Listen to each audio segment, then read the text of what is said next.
hosting our webinar today. It's my pleasure to introduce Dr. Scott Brooks, who is a founding partner of OrgVitality, and he resides in the San Francisco Bay Area. He has a PhD from the Ohio State University in Industrial Organizational Psychology. Scott's going to be leading us today in the second in a series of webinars on Make Your Employees Survey Matter. And the one today is on the topic of insight. I'll give you more information about the third series that's coming up in the not-too-distant future. One thing I'd like to ask of you is to please use the chat box on the right-hand side of your screen to enter questions, and we will reserve some time at the end of the session today, and we look forward to having some input from you that we can ask Scott to provide us with his experience and insights, so to speak.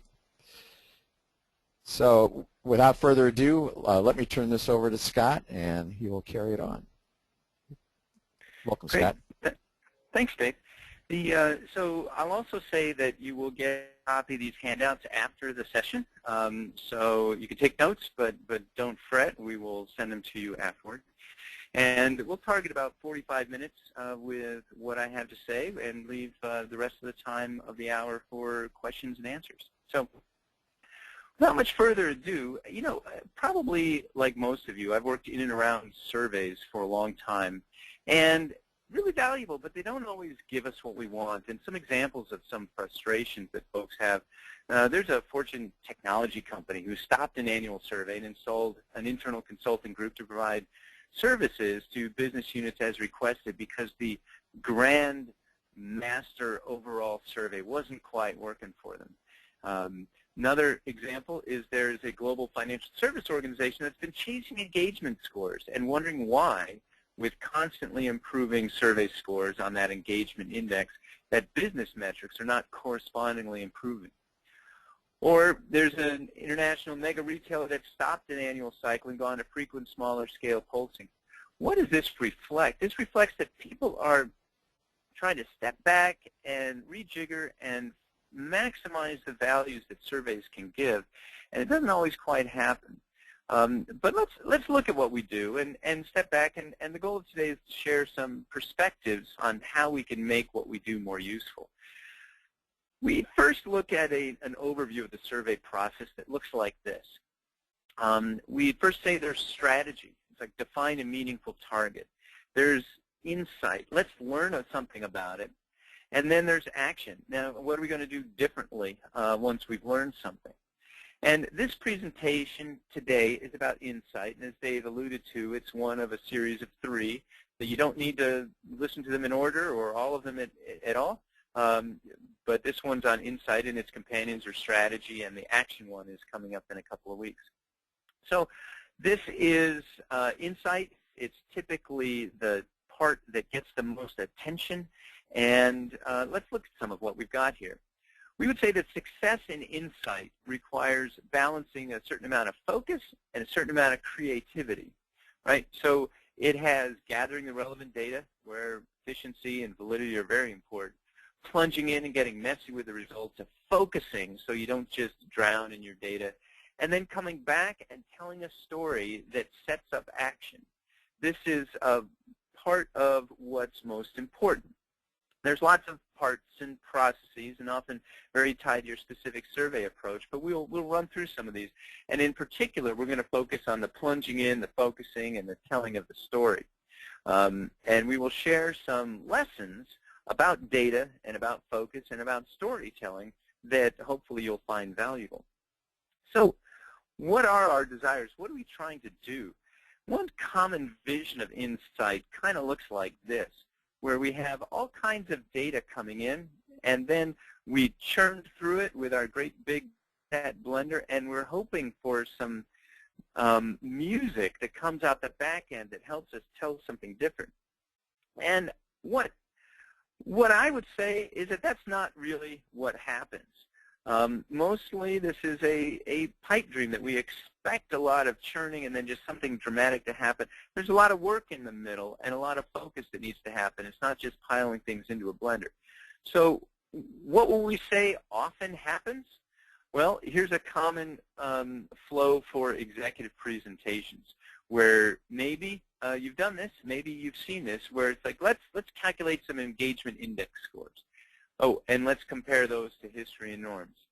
Then let's figure out what are the drivers of an engagement score, and let's compare some of those to history and norms. And maybe let's do some cuts by gender and tenure and age and ethnicity. Now, what this is this might be what people fall back on when they're a little time pressured or don't quite know what to do, but this is tool focused. It's focused on what a tool, the survey tool, can easily do, and it doesn't have a lot to do with your business or my business or anybody's specific issues, right? This is what we would call an example of variable-driven and not strategy-driven analysis. It's inwardly focused and it follows a recipe. And one of the benefits of that is it takes us off the hook, right? If I don't have to work as hard and I don't have to go out on a limb and potentially be wrong, because all of these things are true, it just might not be as useful. So what would we say we're trying to do when we chase surveys and when we channel and analyze results? Well, what we're trying to do is this. Clearly, we're trying to support organizations. That's the action ball of the orange ball of the strategy and insight and the action. And specifically, part of making change can break down into, are we motivating folks? Are we inspiring them and driving them, compelling them to change? Are we guiding people, focusing them towards action, enabling them, helping increase the ability to do that change, to make that happen, and tracking what's going on? This is what a survey process does. Now, we are going to be focusing today mostly on motivating and guiding, because that's what insight does. That's where our analyses really play. But all four of these really reflect the organization's disciplines of listening and responding to employees, and also evidence-based management, sort of digging into the data. And I would say that these are philosophical goals. The first, listening and responding to employees, reflects that we want to be champions of the people. And the second, the evidence-based management, reflects that we want to be champions of the data. And we'll echo this a little bit throughout the rest of this webinar, but sometimes these two things are a little bit at odds with each other. And maybe the best way to think about it is to think about your own organizations. The folks who are the champions of the employees, the champions of people, are not necessarily those in the data camp. And the people who are data champions are not necessarily those in the people camp. And you can look around and sort of see that's happening. We'll talk a little bit about some of this tension as it comes up through. But with that set up, let's just dive in. All right, so here we are. We must endure, we must do good work, and fight the good work, fight the good fight. So we have some lessons to share to help us make this happen. First, we will say analyses divorced from business strategy are academic. Now that sounds like it goes without saying. And it is simple, but it is said. It doesn't go without saying.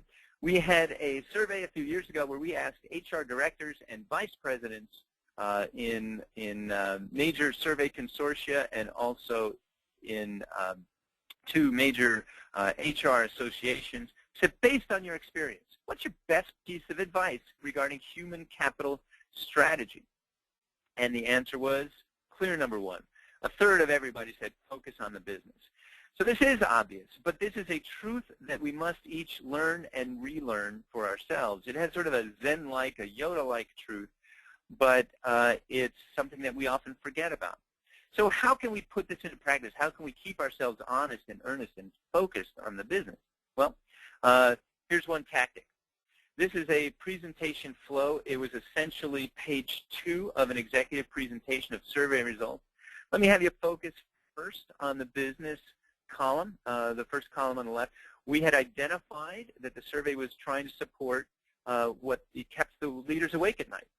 They wanted to focus on the customer experience, driving revenue, integration. They had a major merger on the horizon, and they had done some in the past that were less successful than they had hoped. And through all this, they needed to keep employees focused on the future and retain. So all of that attached to some certain survey content that we designed into it. Customer focus, sort of a service climate kind of stuff, There was a bunch on sales process and supplements for those involved in the sales process. Integration, select items from change management, and so forth, communication direction. And then we had an employee confidence index. And all of this, too, was set in the context of we recognized that not all folks were equal at telling us about all these things. So key perspectives for the customer experience, for employees serving external customers. For those driving revenue, we wanted to focus on employees with sales involvement and also the top sellers in the company. And for integration, we're going to draw lessons from legacy companies, integrations that had happened before and how people felt about that process. And then in confidence in the future, yes, we want all employees to be there, but in particular the high potentials that needed to stick around. So as I mentioned, this table was essentially page 2 of the executive presentation. What does it do? It reflects the objectives of the survey. It reflects the table of contents, essentially, of the presentation itself. It reflects the analysis plan of insight of what we're talking about. And it was very much tied to action and bringing it back to this business focus. So if our first lesson here was to, analyses divorced from business strategy or academic, we have a corollary here that says start with what's important to executives, but work backwards towards educating them.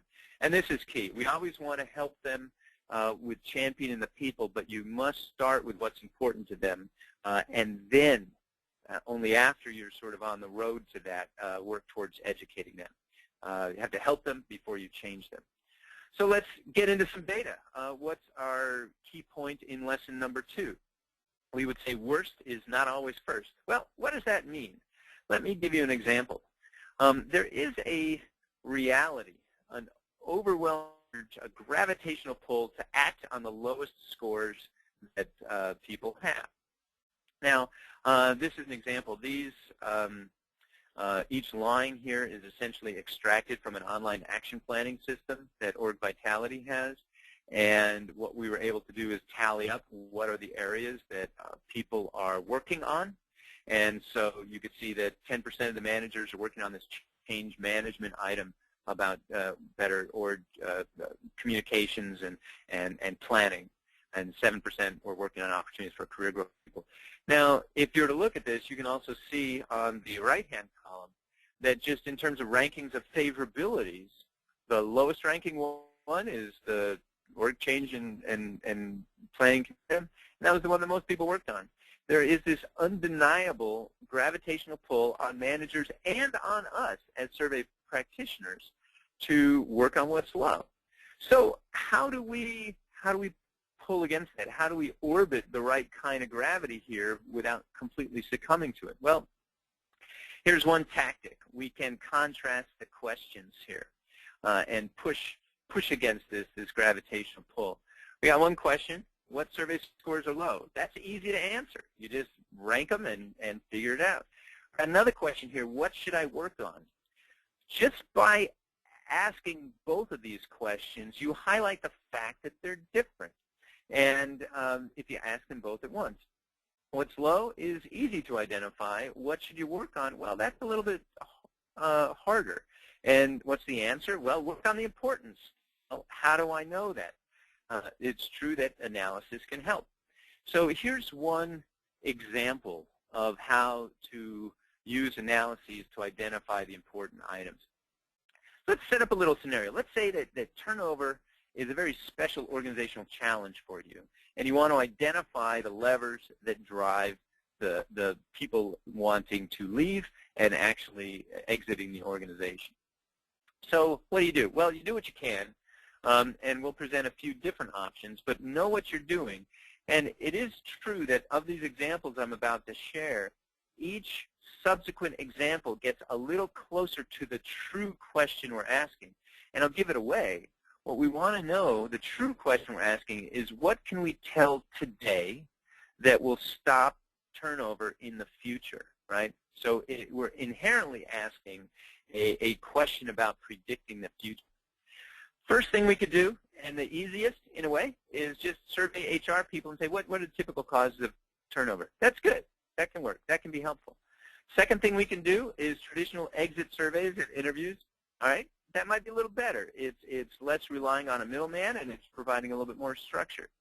What else can we do? We can do linkage to connect unit-level survey results, like if you're in retail, store by store by store, with turnover rates.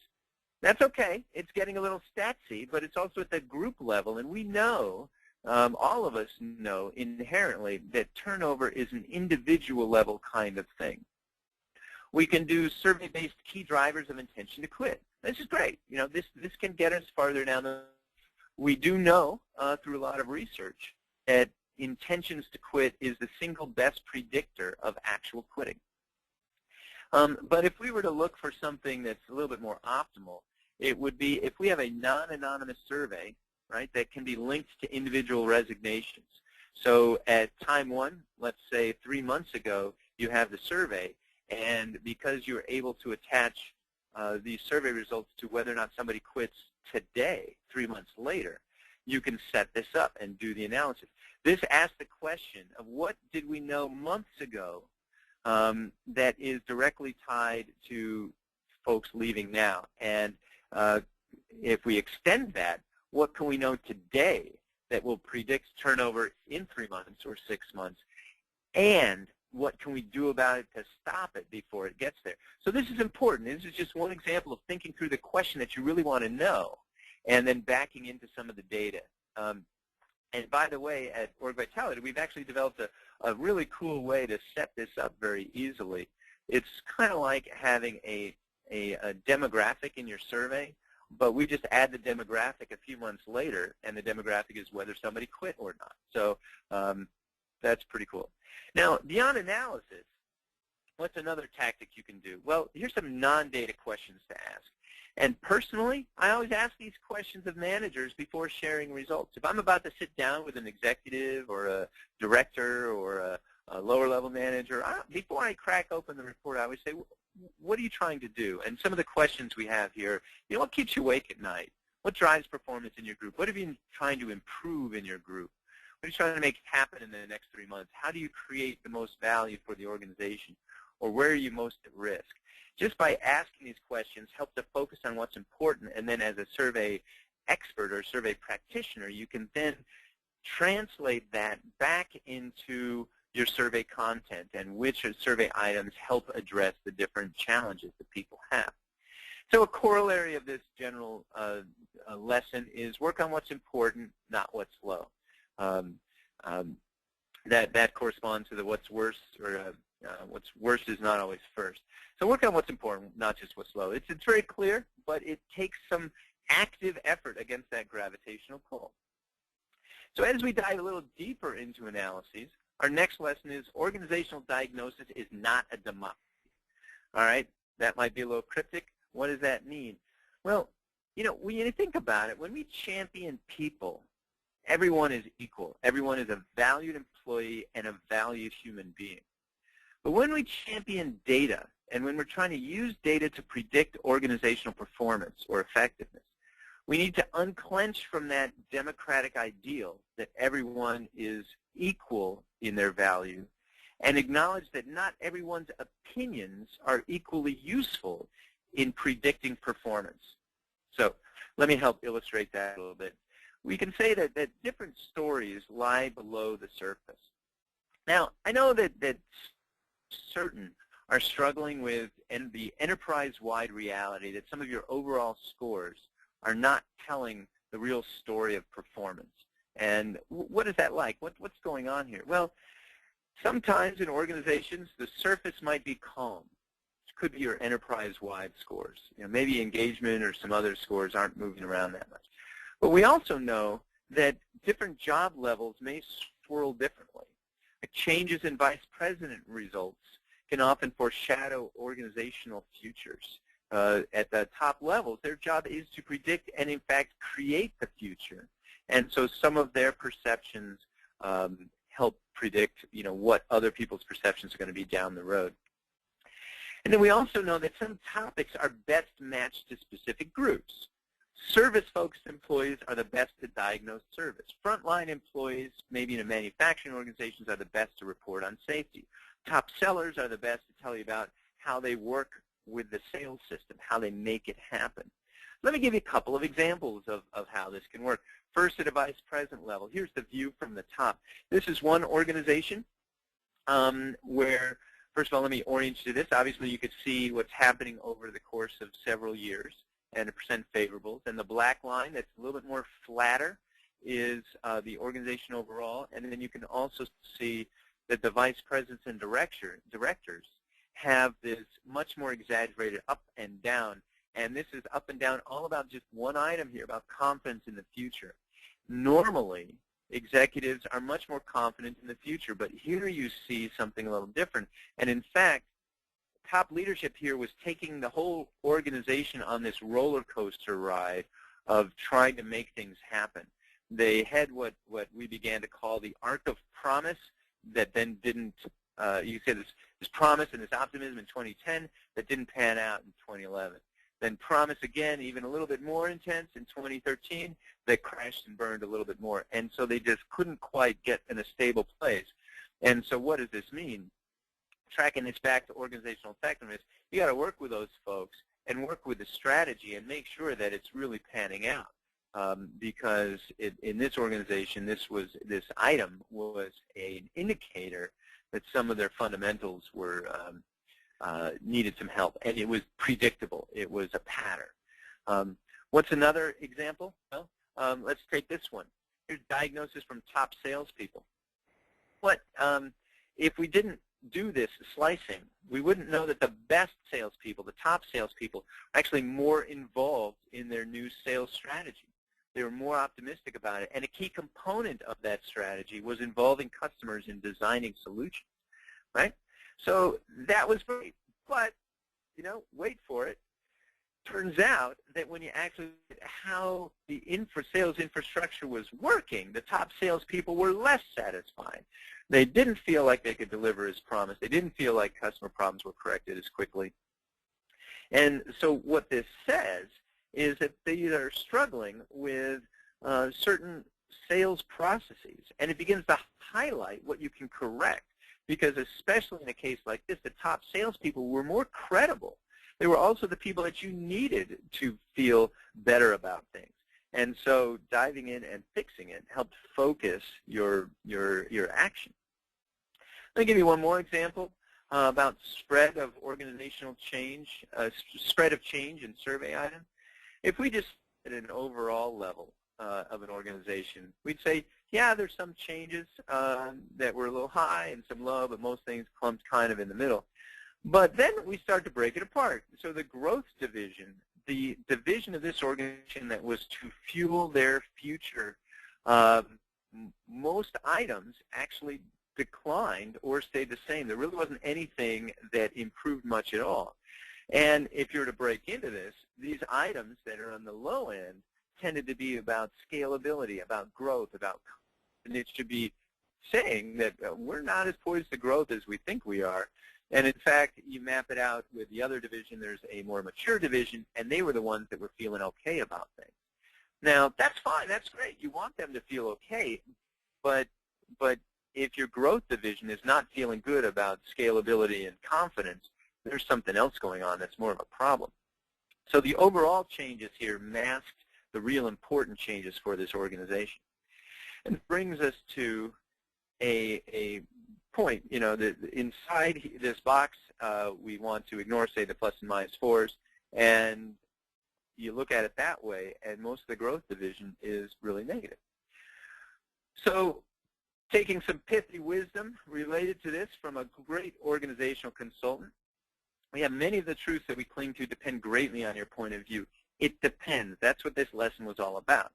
That analyses are not necessarily democratic. And so our corollary here is listen most deeply and respond most aggressively to people who know the best or are most critical for success, right? Vice presidents might know the best. Salespeople might be most critical for success, right? The growth division might be some of both. So this is an important lesson. So that's segmentation and clever analysis. That's part of the story. But next lesson is that survey analyses do not stand alone. right? Sometimes we worry that we might go too far out on a limb, and that's valid. But one of the things when we think about the survey results is that leaders and executives don't just swallow what you feed them and digest what you say uncontested.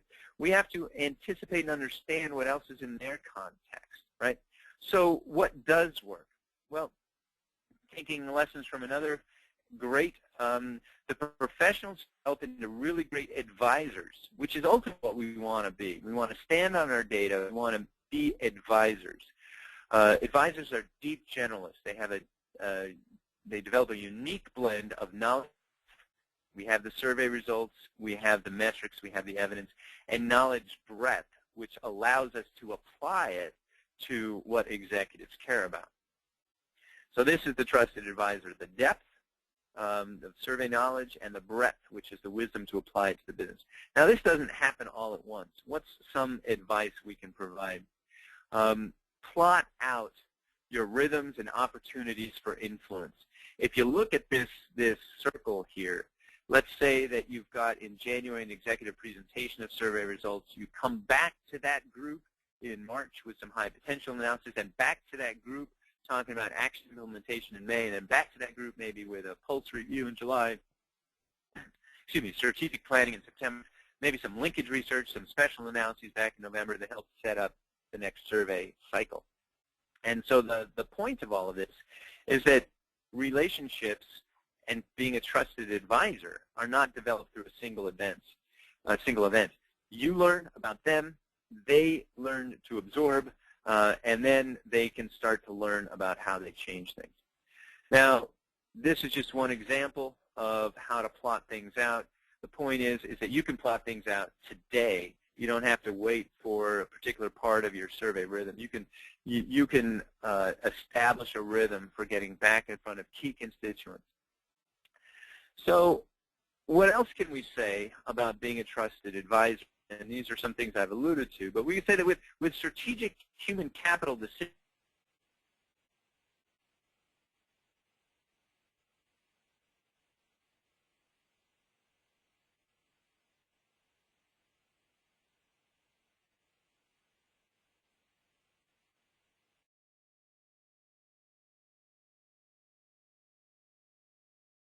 according to a survey that we've done, account for about 16%. Then we go to specific organizational metrics, right? That's 21%. Metrics research and analysis might be another 17. Professional expertise to understand and interpret all of that is almost 20%. Others' perspectives of stakeholders in the organization to help make that work is another 18. And then there's always some sort of intuition or leap of faith required to draw conclusions. So you look at this, you can think about surveys as living in the org metrics research and maybe the professional expertise, but in particular the org metrics and metrics research. That's about 40% of what it takes to make a decision. So what are the other 60%? It's these other things we have to deal with and have to understand. And you can think about it as the one end is more science and more metrics, and the other end is more art, more extraction, more judgment. And so I don't want to minimize science, or I don't want to overemphasize judgment, but judgment that is grounded and structured by science is where you want to be. It's also, by the way, a little bit of a paradox that's less of a topic for this webinar, but more for later, is that science is more generic. Best practices you might get from anywhere.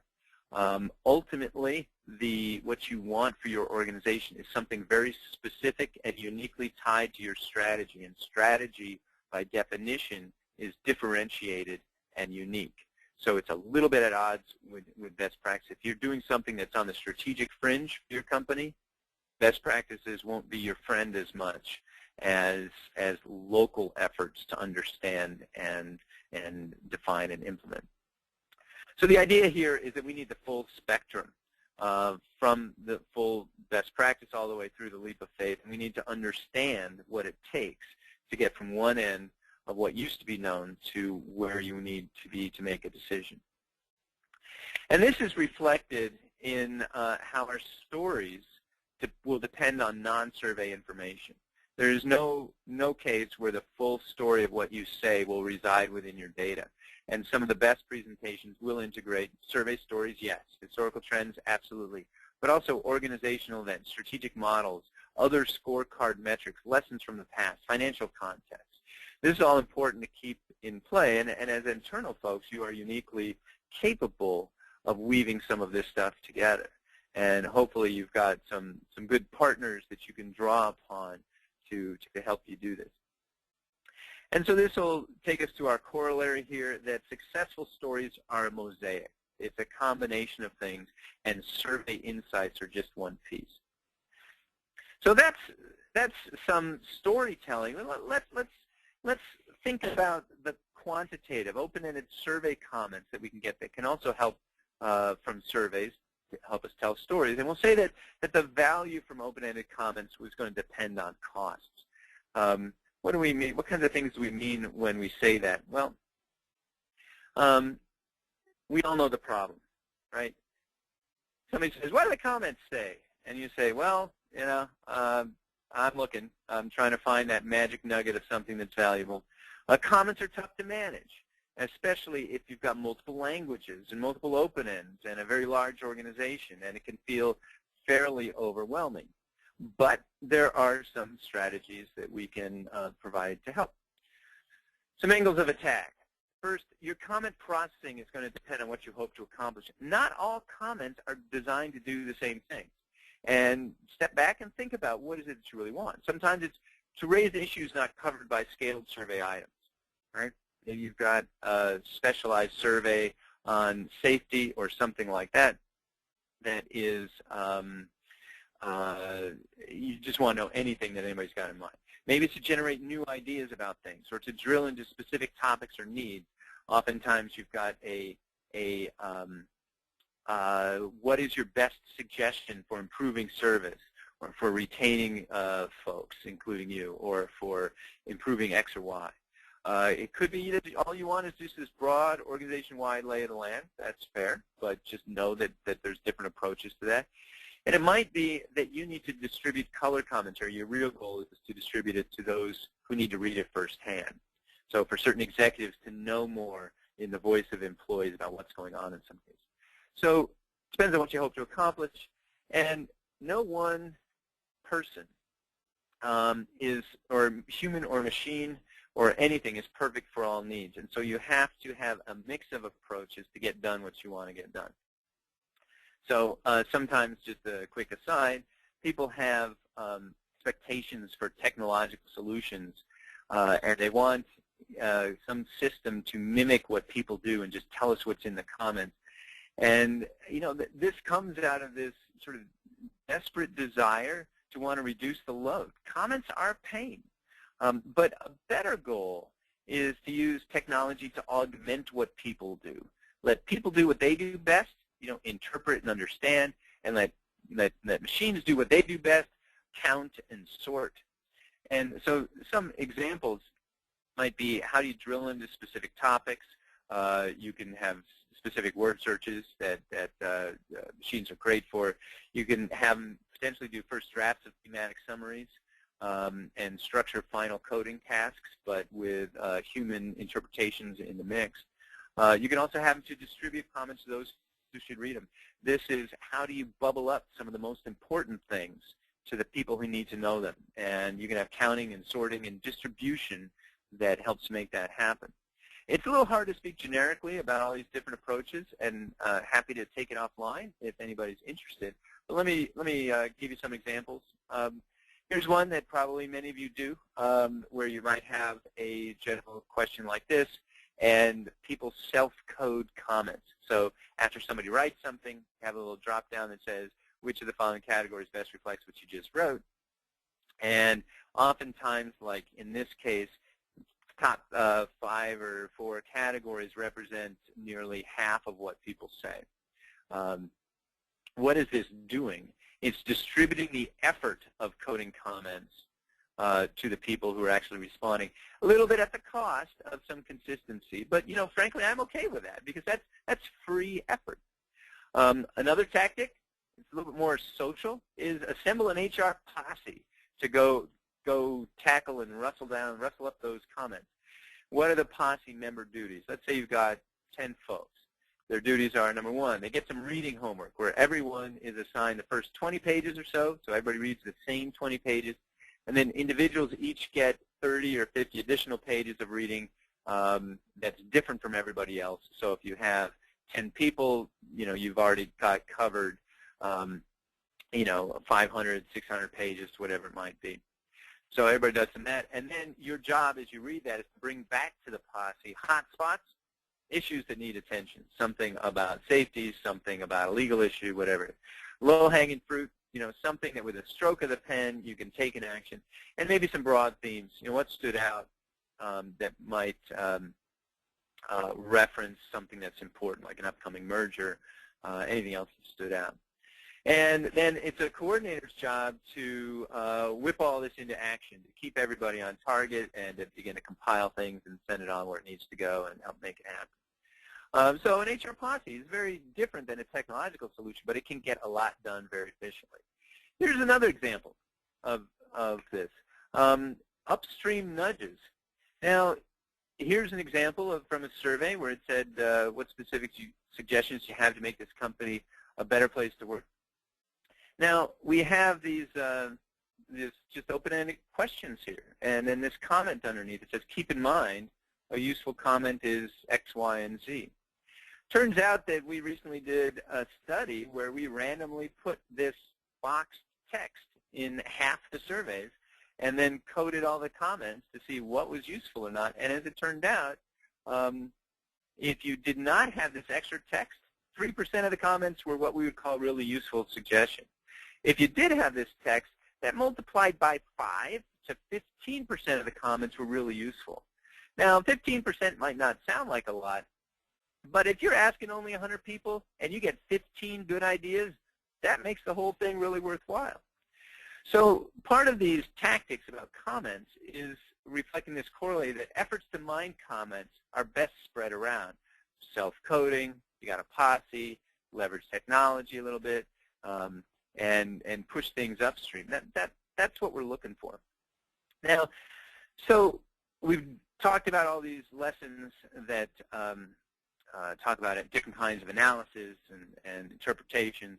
We're coming down to our last one here that says not all truths are obvious. Logic, common wisdom, face validity, these all take you a long way. But, if I said, do birds of a feather flock together, you might say, sure, yep, that's common sense. And if I were to say opposites attract, you might not say, sure, yep, that's common sense. But I would say, well, then which is it? Or when is one more true than the other? Or is it true that part-time employees are more engaged, which their survey results show, or are they less engaged because they tend to quit more? How do you interpret that? Well, let me give you sort of a more extreme example that shows how modeling can trump quantified common wisdom. Let's say I wanted to know if the Earth was flat or if the Earth was round, and I wanted to figure that out through a survey. I could do something here. I could put in an item in a global survey, and I'd say, on one hand, in your day-to-day experience, does the world seem flat? What would everybody say?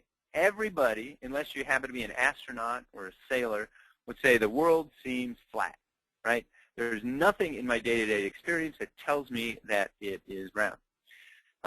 That's the common wisdom base, and you could just average that up, and you would say, hey, most people say it's flat, so therefore it's flat. Now, that would be wrong. But knowing our theory that the world is round and spins and different parts have sun at different times, we could ask a different question in this global survey. I could say, right now, where's the sun? Well, I'm in San Francisco, and so the sun is coming up. Dave is on the East Coast, where the sun is maybe straight above because it's more afternoon there. And, in Europe, it's evening. In Australia, it's dark. So you could have this model-based results and understand just from a survey that the world is round. And if you really wanted to go crazy, you could do northern hemisphere, southern hemisphere things, but let's not get ahead of ourselves. Let me instead take you to a sample from surveys. So how do we peel apart some important issues? Let's say here's your situation. Your headcount is scheduled to grow 50% within the next 2 years. So you know that quickly bringing new employees up to speed is absolutely essential. So what do? We have a survey item in there that says, hey, new employees get the training they need to be successful. We ask the newbies, the folks here. It's like, is that true? Half of them say yes. You say, that's not where we need it to be. But what then might happen is, I ask everybody else, and they're even worse. Why is that? You get different answers. Well, some of the folks who've spent a lot of time with surveys may know, but who is more diagnostic of what's going on? New folks typically are more favorable on just about everything. They don't know what they don't know yet. But what are the more experienced people seeing here? They're seeing the messes they have to clean up from these new folks. They're seeing the near messes. They're seeing the gaps in training where the experienced and seasoned and veterans have to take time away from their jobs to go help the newbies be more successful, right? So the burden of new employees is often on these other folks who are trying to keep the wheels on the bus. So just one example here about how common wisdom of just like asking the newbies about new employee training isn't really what steers you the best way. And the corollary here is that science and evidence-based approaches do, in fact, provide great direction. So some of this is, we're to the point where I'm going to give you some bonus lessons. These are obvious or echo points that have already been said, so I'm not going to spend a lot of time on them. But let me just lay them out really fast. We got number one. Employee surveys are not just about employees. This is true. Employees can be observers of strategic effectiveness and other kinds of things that will help you be successful, not just observers about their own experience. Number two, what convinces you is not what convinces leadership. You have to know what you believe, and then you have to step back and rebuild from an executive's perspective to get the story that actually convinces them. Number three, the story must be retellable. It has to live after you leave the room. Number four, statistics do not inspire. Politicians try so hard to talk about Bob the auto mechanic or Joe the plumber. News stories that you're going to read about try very hard to start with a person, not a statistic. And so this is how we need to change people. This is how we need to influence and inspire. We also know that analysis without action is a parlor game, while analysis with action brings risk. You might be wrong, but it's action that is the true end of a survey, and so risking being wrong is worth it. So go out on a limb. And then the people who are most certain are those without data. This is true. If you ask anybody, whoever pounds their fists and jumps up and down the most is going to be somebody who's without data. Data will bring murkiness. And murkiness maybe takes the edge off some certainty. But just know that data, that certainty is not synonymous with correct direction and success. So as we wrap up here, I want to say that, you know, with the technology that keeps changing, it's easy to drift in new choices and options. But however you think about your analysis, however you think about your insight, it is absolutely true that those choices need to be subordinate to strategy, making sure you're pursuing important objectives. You may hear a lot about data mining. A lot of data mining, people talk about as if you can just wait around in data and come up with great stuff. The best data mining happens when you have clear questions and focus that you're trying to answer. And the action, where there is some implication of what you're trying to do that improves the state of affairs. So insight is not about, it's the cart, not the horse, right? And it follows that insight is defined by strategic targets and the actions that you want to support.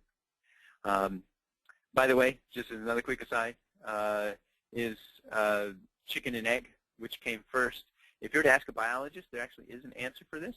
The biologist would absolutely say that the egg came first, because whatever DNA mutation happened between the mom chicken, or the Neanderthal chicken, and then the egg that became the chicken we know today, and then the egg obviously grew into the chicken. So little tidbit trivia for today, but let's wind up with our core lessons as a checklist. These are the 6 that we've run through, and you can think about it as checklists. Are your analyses based on business strategy? Do your important topics trump your lowest rated? Are your organizational diagnoses based on the most informed segments? And your survey analyses are integrated with other evidence and ongoing context and advisory relationships. And that you have several approaches to spread open-ended comments, information around to those who can act on them. And then finally, science is brought to bear on important questions, and we look beyond the obvious. So I know I've just gone through, blasted through a lot of information, but we have some times for questions here. We'd love to have a little chat and know what's important to you. So Dave, I don't know if you've been able to monitor the chat box and see if there's been any questions coming through, but I have. yeah.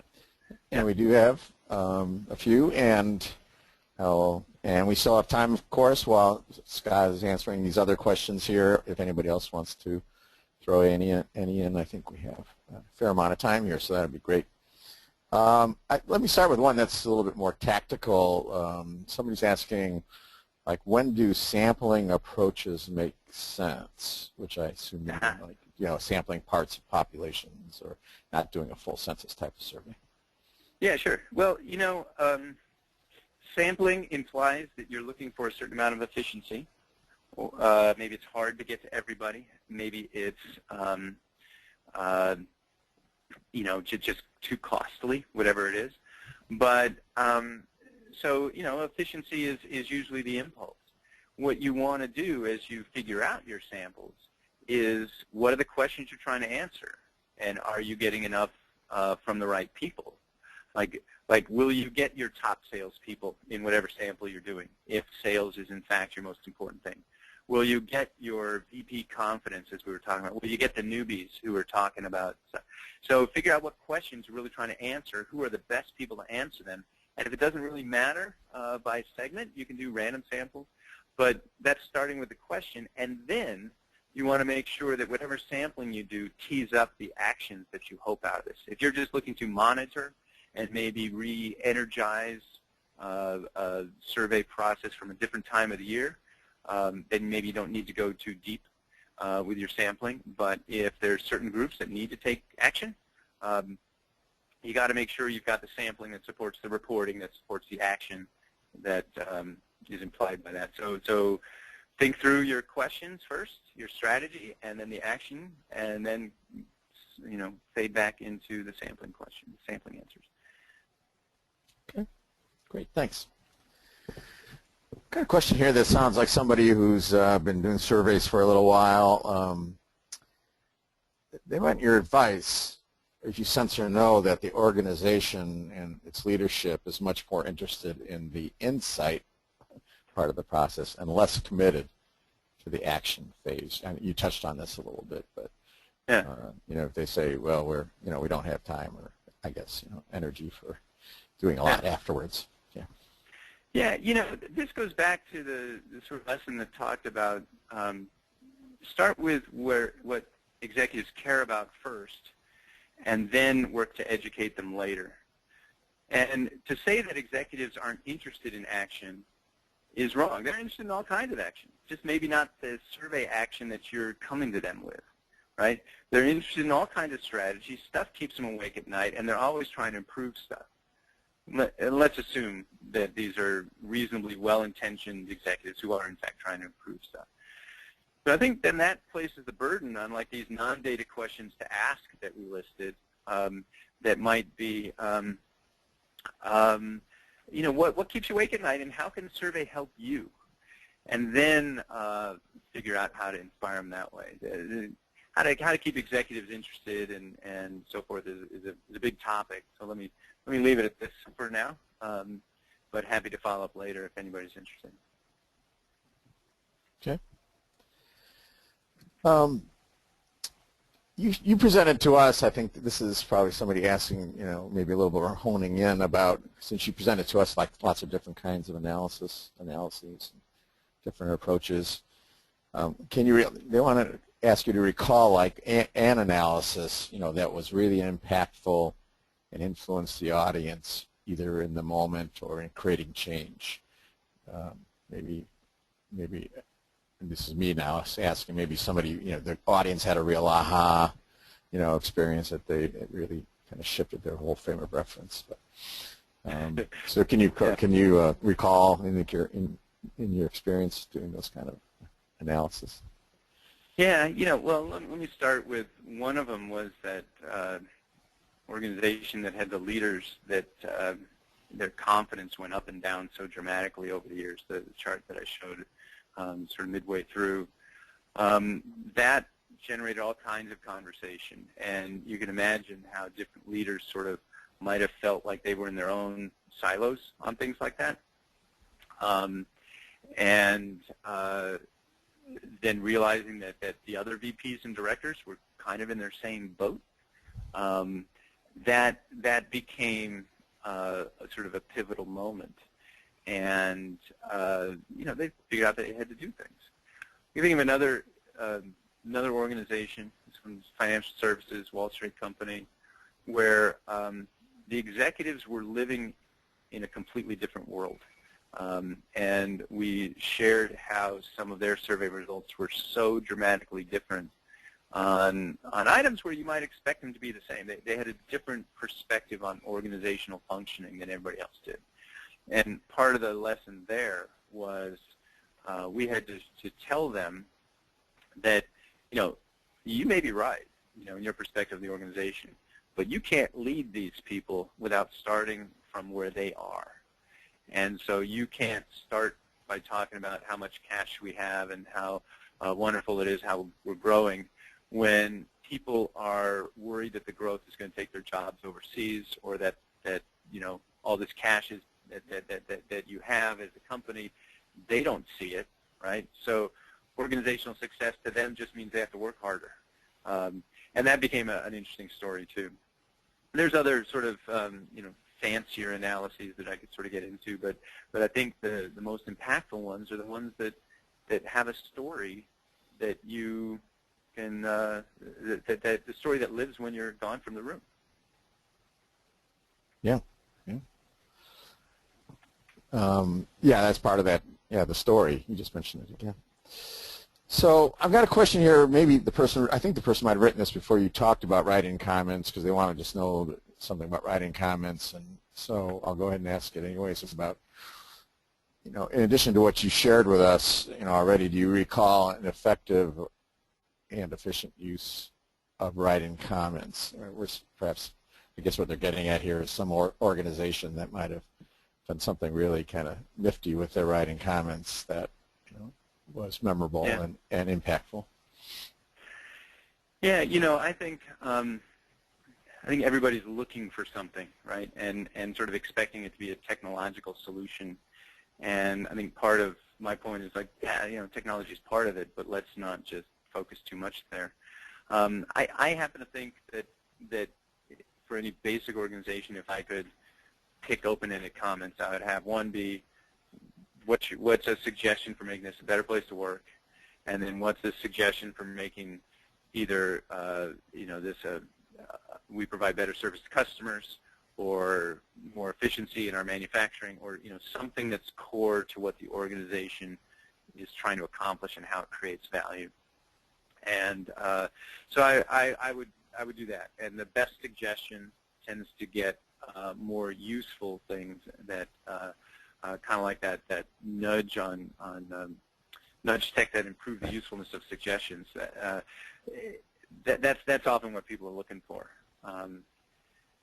And then maybe have the comment Posse and some other things floating around to help you work it. But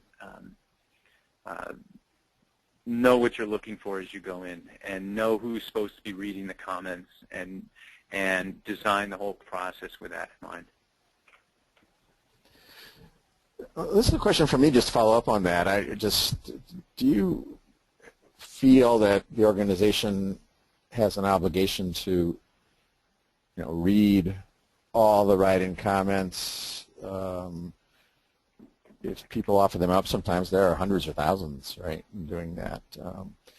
What's your personal sense about, helping organizations best use surveys and comments, and does that include, reading all of them? Yeah, that's a tough one, because if we were to talk about that with quantitative data, right, and you have a certain amount of sampling of quantitative data, you don't feel like all the quantitative data has to be there because the sampling tells the story. So ideally, yes. But if it's impractical, I'm not sure that needs to happen. I mean, if I'm designing something, I would want all the comments to go somewhere, and at least down to low enough levels so that a manager might get a report and could digest everything that's in his or her own area. In a large organization, there's no way possible that a survey team could read everything, especially given languages involved, right? But to sort the comments around the planet to get them where they need to be can be your job, and to have some comments, at least most of the time, being in small enough reports to be digestible by people that you sort them to. Right. That's a good way to do it. I think there are technological solutions for searching for things like lawsuit or safety issues, or burning harassment, kinds of things. So technology can be great to filter to specific kinds of words that are most vital to know about. Hopefully it's not too hard, but it's a tough nut. I mean, comments are something that we'll be struggling with for a long time, because sure, machines will never be able to understand it, and we have to do everything we can to leverage machines, but still leverage us in the best way as possible. Yeah. Yeah, you and I were working with a client, and they did an interesting thing. You'll recall where they highlighted cases where groups didn't meet the minimum N, which is usually 5 for many employee survey programs, and so where reports were not generated, and therefore the writing comments in those groups were not necessarily going to be read by anybody at the lower levels of the organization. So they highlighted those groups that didn't meet minimum N, and for their HR people to make sure they take a peek at those writing comments, to make sure that there wasn't something lurking in there that wasn't going to be covered or handled elsewhere. So that's another little thing that was interesting that happened lately. Well, we're running out of time, I think. I think you have another slide here, did you not, about your next webinar? Yes, I do. So the next webinar is on action, and it is going to be November 11th. So I would encourage any and all of you to sign up. And other than that, appreciate your time. As you close out today, there will be a little survey that'll help us understand, how to improve what we do in the future, and how much you enjoyed it, and maybe some of your top takeaways. So very much appreciate your time today, and I'm wishing you good luck with Insight. Yeah, thank you, Scott, and thanks everybody for joining us today. Okay. Bye-bye, everybody. Bye.